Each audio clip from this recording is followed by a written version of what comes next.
નમસ્કાર, હું Rinku Prajapati public Indian ન્યૂઝમાં આપનું સ્વાગત કરું છું। શરૂઆત કરીએ આજના સમાચારની।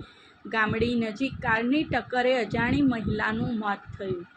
નેશનલ હાઈવે નંબર 48 ઉપર આવેલા આણંદ નજીકના ગામડી ગામના સીએનજી પંપ નજીક એક વૈભવી કારની ટક્કરે અજાણી મહિલાનું મોત નીપજ્યું હતું। ગામડી ગામ નજીક નેશનલ હાઈવે નંબર 48 પર આવેલા એક સીએનજી પંપ સામે ગુરુવારે મોડી રાત્રે એક અજાણી મહિલા હાઈવે પરની રેલિંગ કૂદી રોડ ઉપરથી પસાર થઈ રહી હતી।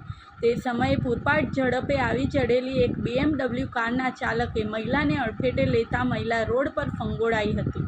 અકસ્માતમાં મહિલાને ગંભીર ઇજાઓ પહોંચતા તેનું ઘટના સ્થળે જ મોત નીપજ્યું હતું। આ બનાવ અંગે આણંદ શહેર પોલીસે કાર ચાલક બ્રહ્મલાલ લજ્જારામ શર્મા રહેઠાણ કરમસદ વિરુદ્ધ ગુનો નોંધી કાયદેસરની કાર્યવાહી હાથ ધરી છે। આ સાથે આજના સમાચારને અહીં સમાપ્ત કરીએ છીએ।